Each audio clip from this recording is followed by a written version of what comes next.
이번 시간에는 353쪽에 31번부터 해보도록 하겠습니다.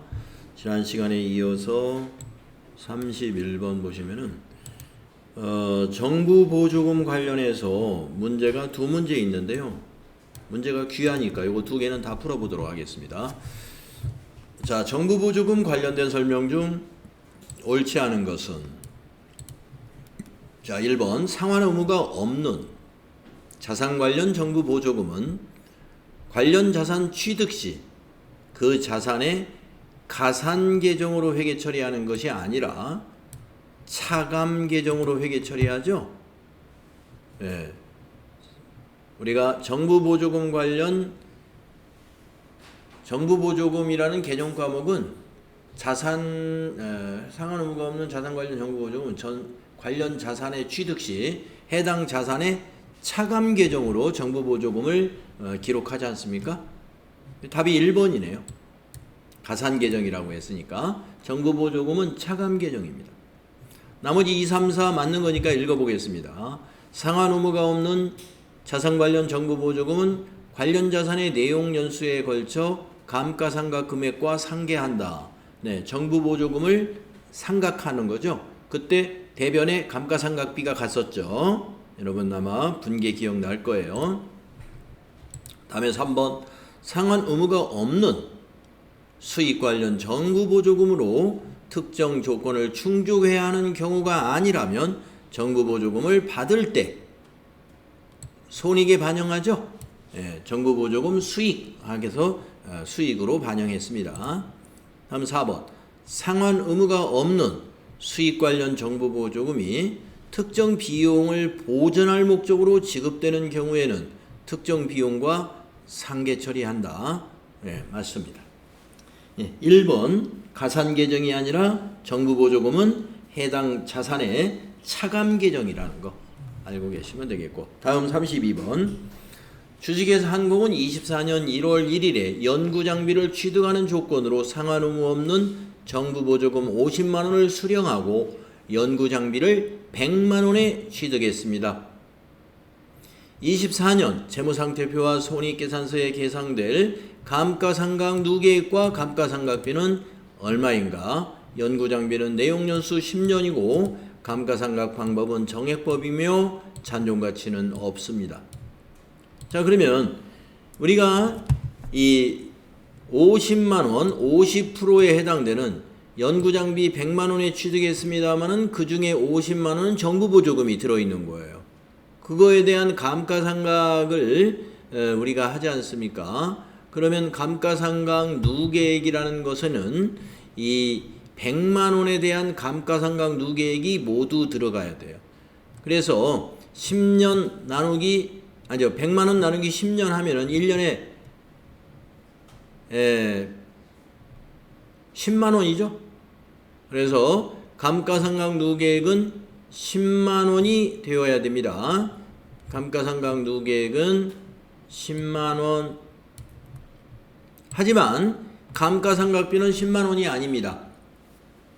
왜 그러냐면은 50만원은 정부 보조금에 대한 것이기 때문에 정부 보조금 상각할 때 5만원이 감가상각비에서 정리가 돼버리죠. 그래서 감가상각비는 5만원만 손익계산서로 반영이 되는 거예요.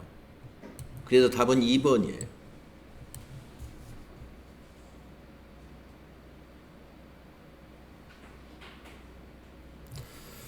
자, 답은 2번인데요. 이 문제를 통해서 우리 복습하는 의미에서 제가 여러분들 인쇄물 나눠드리긴 했습니다만은 이거를 분계 한번 써보죠.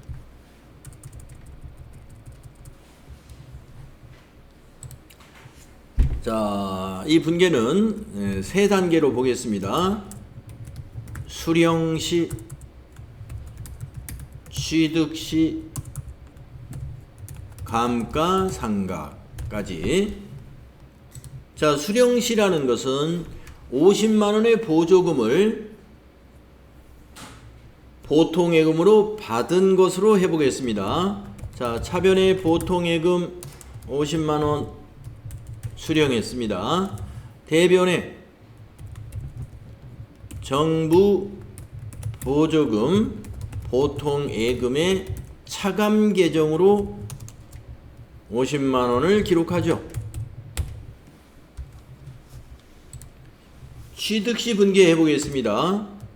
차변에 연구장비니까 기계장치일까요? 비품인가요? 연구장비. 비품이라고 하겠습니다. 정확하지는 않아요. 하여튼 비품으로 보여집니다. 연구장비라고 했으니까 기계장치라고 해도 되고, 기계장치라고 해도 됩니다만은 우린 비품으로 하는 걸로. 기계장치든 비품이든 마찬가지예요. 자, 100만 원이죠.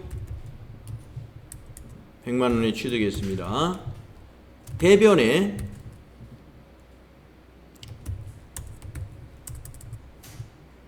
보통예금 100만 원 계좌이체 시키죠.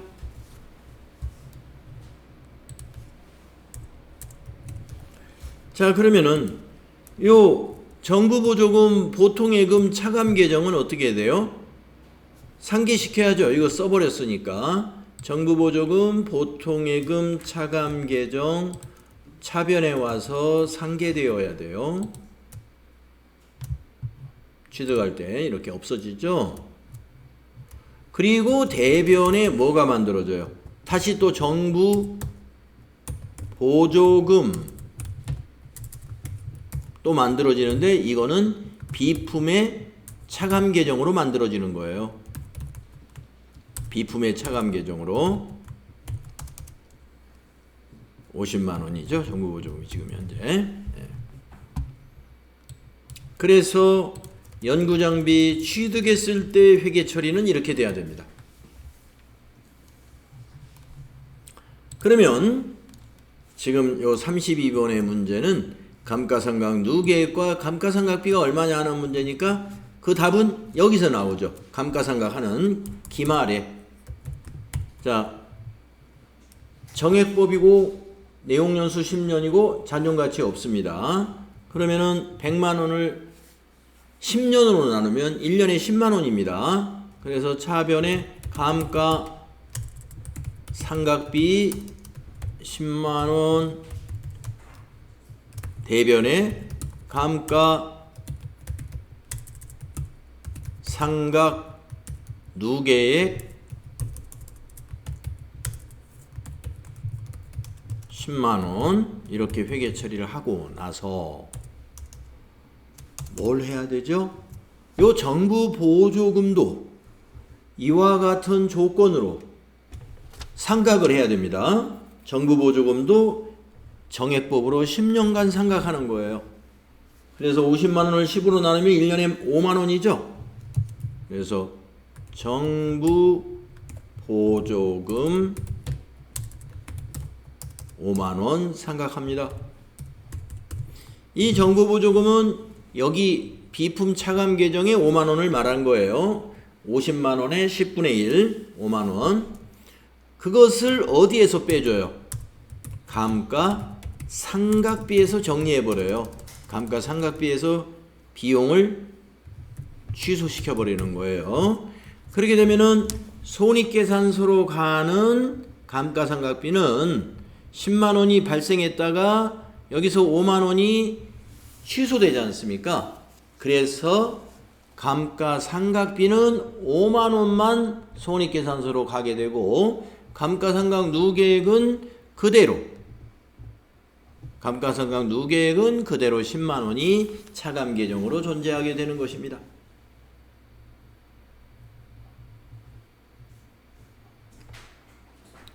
그래서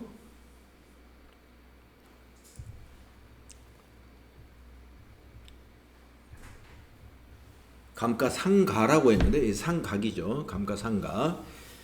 감가상각 시 분계를 우리가 그 정부 보조금을 받은 자산의 경우에 어떻게 하는지 요 감가상각하는 이 분계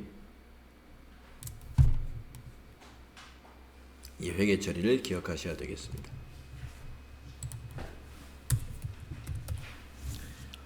네, 그래서 31번과 32번 문제가 우리가 앞에서 정부 보조금에 관련된 공부하고 관련된 문제라서 두 개 다 풀어봤어요. 다음 페이지로 넘어가서 한 문제 골라보도록 하죠.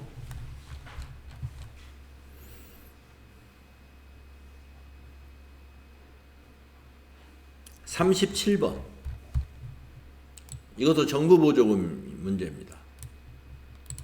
다음은 주식회사 한공이 정부 보조금을 수령하여 취득한 기계장치 관련 자료입니다. 24년에 손익계산서에 계상될 감가상각비. 네, 아까와 똑같은 문제인데 계산이 가능하겠죠? 자, 24년 1월 1일에 300만원에 취득했는데요. 이 중에 정부 보조금은 50만원이에요. 내용연수 5년이고요. 잔존가치가 10% 있어요. 정액법으로 상각합니다. 자, 그러면 손익계산서에 가는 감가상각비는 먼저 감가상각을 한번 해보죠. 자, 잔존가치 10%면은 30만원이잖아요. 그러면 취득원가 300만원에서 30만원을 빼면은 감가상각 대상 금액은 270만원입니다. 그거를 5년으로 나눠야죠.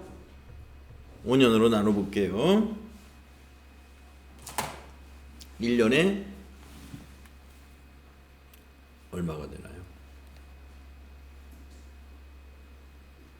270만원 나누기 5년이다.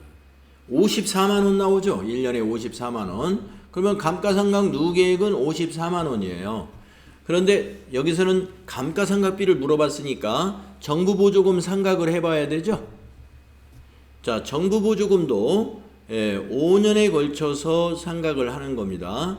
정부보조금도 5년에 걸쳐서 상각하는데 밑에하고 조건을 똑같이 해요. 똑같이. 자, 그래서 50만원의 잔존가치 10% 5만원이죠. 그러면 45만원이 감가상각 대상 금액이 됩니다. 45만원 나누기 5년이에요. 45만원을 5로 나누면 1년에 9만원씩 상각하면 돼요. 45만원을 정부보조금도 5년으로 상각하면 1년에 9만원씩 상각합니다. 그러면 여기 54만원에서 9만원 빼면 돼요. 그것이 감가상각비예요. 예, 그러면 45만원이 되겠죠?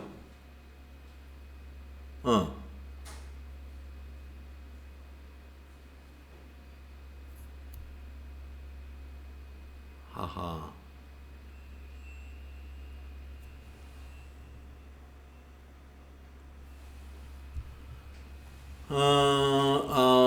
네. 여기 정부 보조금에서는 이 잔존가치를 계산하면 안 되겠네요. 네. 자, 9만원 빼려면은 45만원인데 보기에 없어요. 네. 정부 보조금에는 우리가 잔존가치를 인정하지 마시고 그냥 50만원을 5년으로 그냥 나눕시다. 그러면 10만원이죠. 1년에 10만원씩. 그러면 10만원을 여기서 빼야 되겠네요. 54만원에서 10만원을 뺀 것이 감가상각비로 가야 되죠. 그래서 1번 44만원입니다. 네, 보기에 45만원이 있으면 45만원이 답이 될 뻔했는, 답으로 찍을 뻔했네요. 네, 44만원. 그래서 정부보조금은 잔존가치를 계산하지 않는다. 네, 알아두시고요. 1번.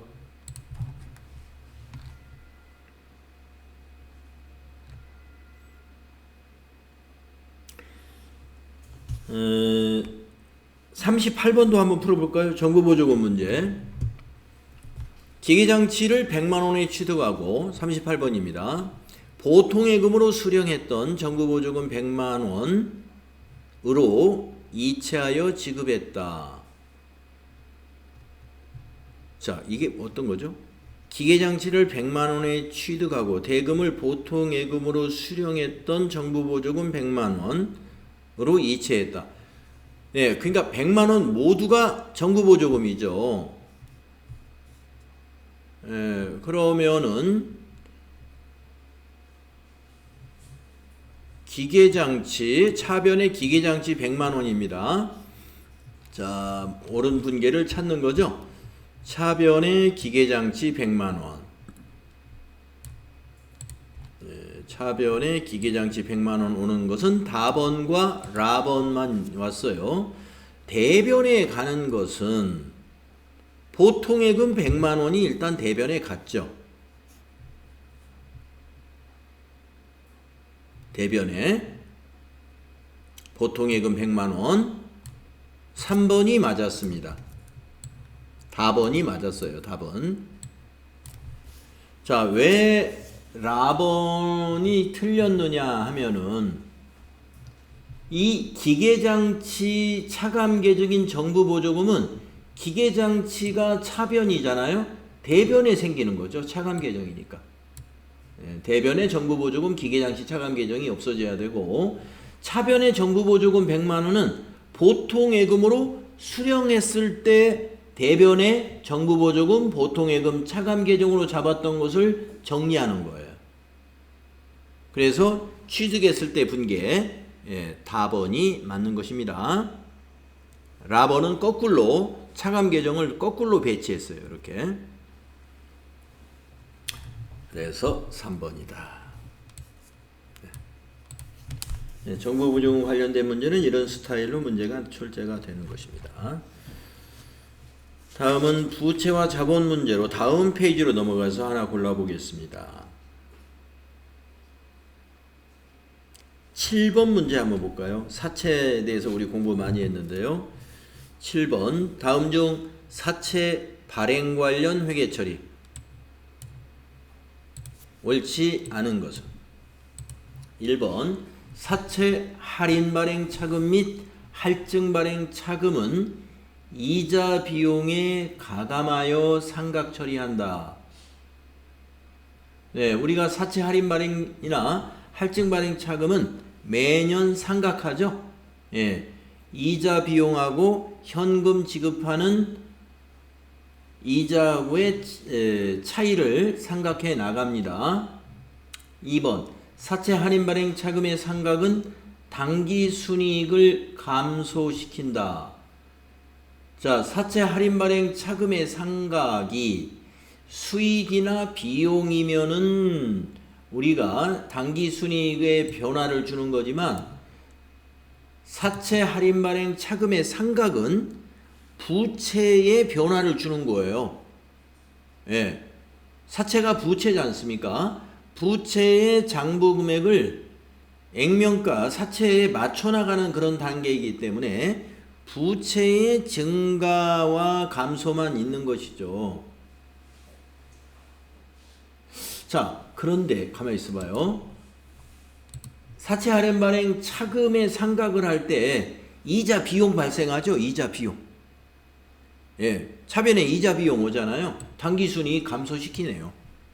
예, 사채 할인 발행 차금 요 하나는 부채하고 관련이 있는 거지만 우리가 사채 할인 발행 차금의 상각 분계를 할 때 분계가 차변에 이자 비용 오지 않습니까?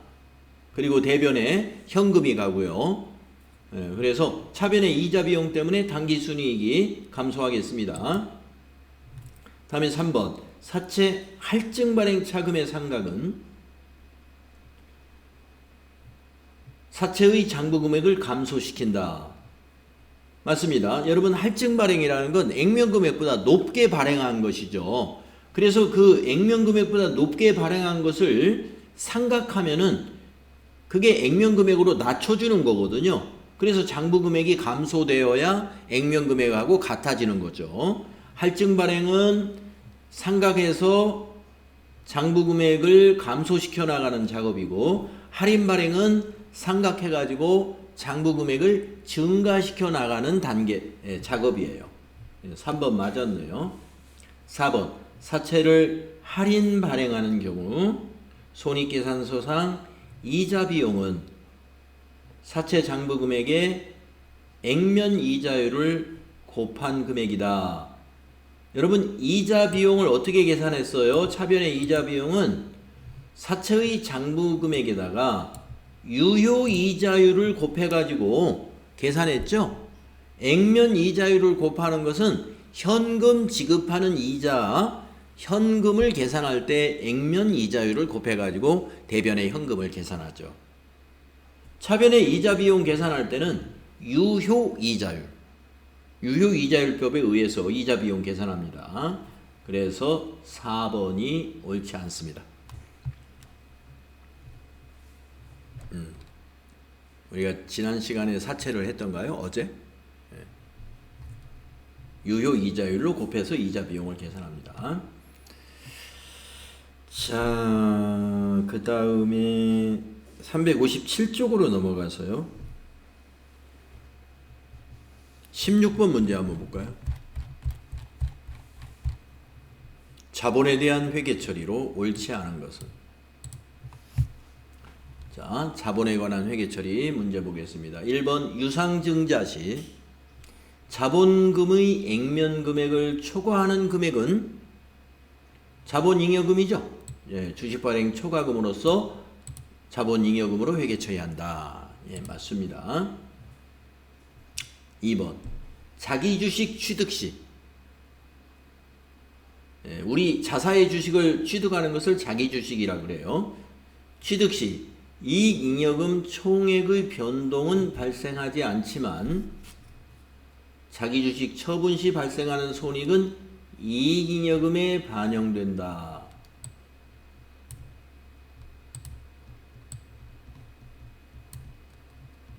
다 틀렸어요. 자, 여러분 자기주식은요, 여러분 이익잉여금이라는 게 뭐예요? 이익잉여금이라는 것은 영업을 해서 벌어들인 이익, 당기순이익이 모아진 게 이익잉여금입니다. 그러면 자기주식은 뭐냐? 여러분 자기주식이라는 것은요, 법인이 자사의 주식을 주주에게 사오는 거예요, 다시. 그래서 이거는 이익잉여금이 아니고 자본조정으로 분류해요. 자기주식은 자본조정입니다. 그렇기 때문에 이익잉여금하고 아무런 관계가 없어요. 자기주식을 매입했다 그러면 차변의 자기주식, 대변의 현금 이렇게 되고요. 다시 자기주식을 매각했다 그러면 대변의 자기주식, 차변의 현금이 들어오겠죠. 예. 그래서 자기주식은 자본조정이다. 2번이 옳지 않습니다. 그럼 3번 볼게요. 주식 배당은 총 자본에는 영향을 주지 않지만 이익잉여금은 감소시킨다. 여러분 주식 배당할 때 분계가 차변의 이익잉여금, 배당을 뭘로 하는 거예요? 잉여금 가지고, 기업이 이익을 낸 거 가지고 배당하는 겁니다. 그래서 차변의 이익잉여금 감소하고요. 대변의 주식 배당은 뭐예요? 대변의 자본금이 가는 거죠. 자본금. 주식을 발행하면 자본금이 증가합니다. 발행하기 이전에 의결만 했을 때는 자본금을 안 하고 뭐를 하죠? 주식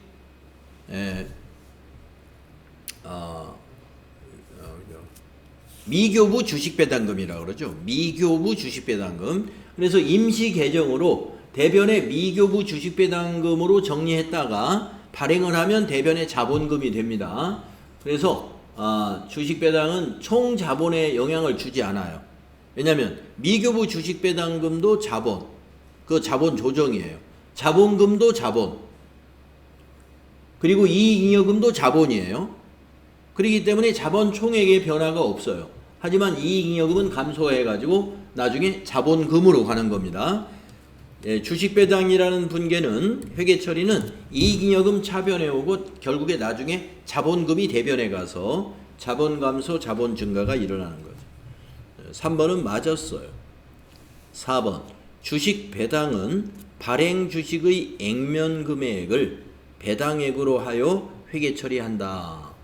네, 맞습니다. 주식배당은 액면 금액만 가지고 회계처리하는 거예요. 왜냐하면 우리가 유상증자하고 다르기 때문에 액면 금액으로 회계 처리한다. 그래서 옳지 않은 것은 2번이었습니다. 자, 다음 페이지로 넘어가서 22번 문제 한번 풀어볼까요? 이것도 자본거래 문제예요. 자, 다음 중 회사의 현금이 증가하는 경우에 해당하는 거. 자본 거래가 아니군요. 예, 하여튼 이것저것 섞여 있네요. 자, 현금이 증가하는 거래를 한번 찾아볼까요? 가번, 무상증자, 이거 자본이죠. 자본 거래죠. 자, 무상으로 주식을 발행하는 거니까 현금 없는 거죠. 예, 현금 없습니다. 다음에 나번, 사채를 발행했어요. 자, 차변에 사채, 대금이 들어오죠. 현금이 들어오고 대변에 사채, 부채가 증가합니다. 자, 나번, 사채 발행하면 차변에 현금이 와요.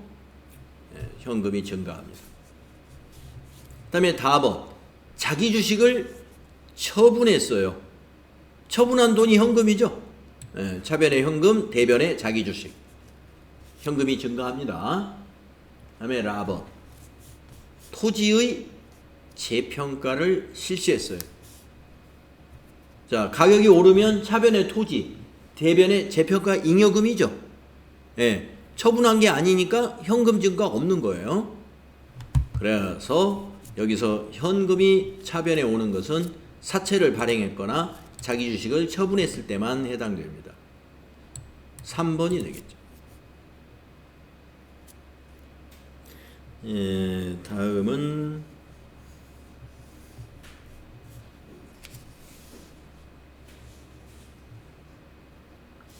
다음 페이지에서 27번 한번 풀어볼까요?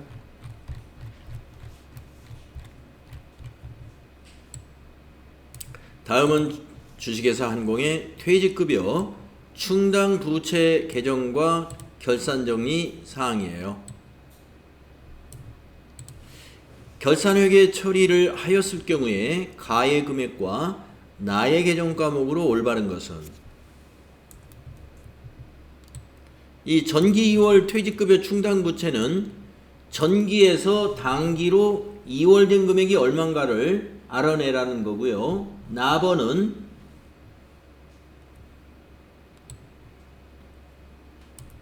결산분계, 올해 결산분계 했는데 나번에 가는 건 차변의 퇴직급여는 나번은 퇴직급여 충당 부채죠. 예, 나번에 오는 거. 우리 퇴직금 분계할 때 차변에 퇴직급여이면 대변에는 퇴직급여 충당 부채입니다. 그래서 나번에 오는 것은 퇴직급여 충당 부채 찾았어요. 나번은 아주 쉬워요. 그러면 3번 아니면 4번이 답입니다. 3번 아니면 4번. 자, 그러면은 지금 여기 퇴직급여 충당 부채를 얼마를 설정했어요? 200을 추가 설정했잖아요. 200을 추가 설정했습니다. 결산 때. 그러면 보세요. 이 결산 정리 사항을 보게 되면은요. 임직원 전체 퇴직금 추산액이 600만 원이래요. 600만 원. 그러니까 퇴직급여 충당 부채의 차기 2월이 600이 돼야 돼요. 차기 2월이. 차기로 넘겨야 될 잔액이 이게 600이 돼야 돼요. 600이. 그러면 전기 2월이 얼마가 되어야 이 600이 되겠느냐 보면 되겠죠? 예. 전기 2월이 700이 되어야 600이 되는 거죠? 아니.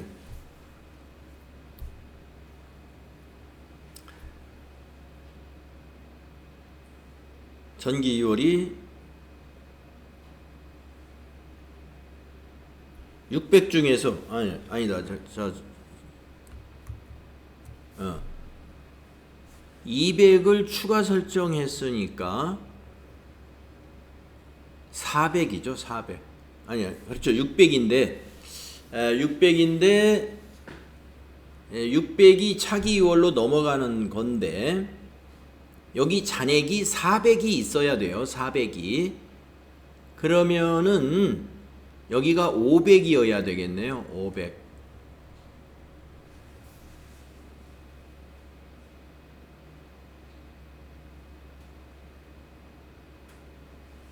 500이 되면은요. 자, 추가 설정 200 했잖아요. 그러면 대변에 요 200만 원이 들어가는 거예요. 퇴직급여 200만 원. 그래서 대변이 700, 차변이 700이 되는 겁니다. 자, 여러분 요거 이해가 되려는지 모르겠어요. 지금 제가 설명을 하긴 했는데 좀 다시 한번 또 정리해서 설명을 해보겠습니다. 자, 이게 퇴직급여 충당부채 원장입니다. 전기에 2월 된 게 얼마인지 찾아보라 하는 건데요. 여러분 6월 30일 이 현금은 뭐예요? 6월 30일 날 퇴직금을 100만 원 지급한 거래예요. 그러면 지금 퇴직급여 충당부채 잔액이 얼마 남았어요? 현재 요 6월 30일 현재는 잔액이 400만 원이지 않습니까? 잔액이 400만 원이에요. 그런데 결산 때 퇴직금 추산액을 계산했더니 600만 원이에요. 그러니까 400만 원하고 600만 원 비교하면 200만 원 적잖아요. 그러니까 200을 보충한 거예요. 이게 추가 설정한 분계예요. 추가 설정한 분계 200만 원. 왜 200만 원 추가 설정한지 아시겠죠? 6월 30일 현재 400만 원의 잔액이 있기 때문에 600만 원을 만들려면 200을 추가해야 돼요. 그럼 요 200만 원이 여기가 퇴직급여 충당 부채라고 그랬잖아요. 퇴직급여 충당 부채 대변에 200만 원 들어가는 거예요. 200만 원. 그리고 아까 말씀드린 대로 여기 잔액은 차기로 2월 되는 거니까 전기 2월의 반대쪽에 차기 2월이 들어가는 거예요. 그러면 차변합계 700이고 대변합계도 700을 만들어야 되는 거죠. 그러니까 여기 가에 들어가는 건 전기에 500만 원이 왔기 때문에 전기에 2월 된 금액이 500만 원이 되어야 맞는 거예요.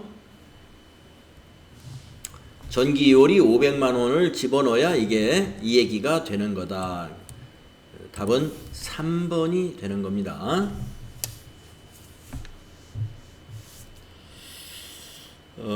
다음 페이지로 넘어가 보겠습니다.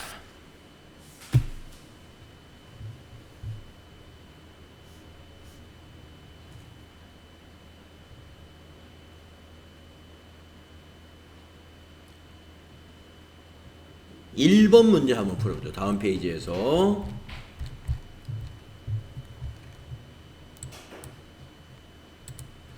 다음은 주식회사 한공의 기초 기말 재무상태표입니다. 간단하게 기초 재무상태표를 보면은 자산이 300, 부채가 260, 자본이 400이고요. 40만 원이고요. 그 다음에 기말 재무상태표를 보면은 이렇게 됩니다. 자산, 부채, 자본이. 당기 중 자본 거래가 다음과 같은 경우 당기 순이익은 얼마냐 이랬습니다. 자, 여러분 당기 순이익은 어디에 반영된 거예요? 기말 자본에 당기 순이익이 포함되어 있는 거예요.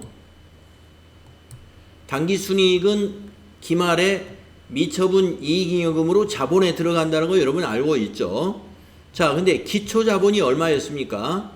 40만 원이었어요. 그러면 기초가 40만 원이고 기말이 70이라고 해서 당기순이익이 30만 원이냐? 그렇게 말할 수가 없어요. 왜냐? 이것 때문에. 자본 거래가 이만큼 있었다는 거예요.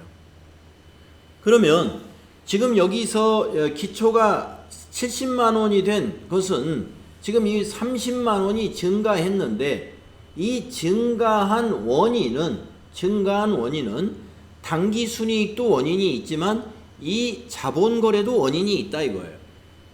그래서 자본거래에 해당된 것을 정리하고 나머지가 당기순이익입니다. 그러면 마지막에 손익대체분계를 하면은 손익계정의 대변에 수익이 모두 모아지고 손익계정의 차변에 비용이 모두 모아져 가지고 수익에서 비용을 뺀 당기순이익을 미처분 이익잉여금으로 대체시키죠. 그 미처분 이익잉여금이 자본계정 과목입니다. 그래서 당기순이익은 기말에 자본으로 가는 거다. 그러면 우리가 이러한 자본거래가 만약에 전혀 없었다면은 기초자본, 여기 기초재무상태표니까 기초자본 40만 원이 기말에 70만 원이 된, 즉 이 30만 원 증가가 모두 당기순이익이라고 할 수 있겠지만 자본을 변화시키는 자본 거래가 이렇게 3번 있었다는 거예요. 그러면 자본 거래가 영향을 준 거를 빼야 되잖아요. 빼야 돼요. 그러면 빼야 되니까 증가시킨 거는 빼주고 감소시킨 건 더해주면 그 자본 거래에 영향을 준 것만의 기말 자본을 우리가 계산해 낼 수 있다는 거죠. 이 30만 원 증가분 중에는 자, 유상증자로 해서 30만 원이니까 이게 30만 원이 유상증자 때문에 자본이 증가한 거예요. 그런데 현금 배당이 10만 원 있었잖아요. 현금 배당 10만 원은요, 자본을 감소시켜요. 그래서 마이너스 10만 원이 된 거예요. 그러면 이거를, 그 다음에 주식 배당 20만 원은, 주식 배당은 자본에 영향을 안 줘요. 자, 주식 배당 회계 처리가 어떻게 되냐면, 차변의 이익잉여금, 자본 감소, 대변의 자본금, 자본 증가예요. 그러니까 주식 배당이 자본의 변화에 아무런 영향을 안 줍니다. 그래서 요 두 개만 영향을 주기 때문에 20만 원의 플러스 요인을 준 거예요. 여기에 20만 원. 제가 여기 답을 잘못 찾았습니다. 20만 원의 증가를 줬어요. 이 자본 거래로 인해서. 예. 그래서 아까 20만 원, 요 답이 아니네요. 10만 원, 10만 원. 당기순이익은 10만 원입니다. 자, 아까 계산 제가 뭔가 잘못했어요. 자, 유상증자 때문에 30만 원 증가했고 현금 배당 때문에 10만 원이 감소했어요. 그러면 기말에 자본 증가한 요 40에서 70만 원이 된 거는 30만 원 증가한 거죠. 30만 원 중에서 자본 때문에 증가한 건 20만 원이에요. 그러면 당기순이익 때문에 증가한 것은 10만 원이죠. 그래서 당기순이익은 10만 원. 답을 정정하겠습니다. 네. 네. 지금 아까 설명한 거 제가 잊어버리시고 지금 끝에 설명한 게 맞는 거예요. 네. 1번이에요. 1번. 네. 자, 그러면은 이제 문제가 몇 문제 더 풀어야 되거든요. 그래서 오늘은 여기까지 하시고 여러분 361페이지 접어두고 나머지 이제 몇 페이지 남았죠? 네, 그거 풀고 부가세와 소득세 이론으로 넘어가도록 하겠습니다.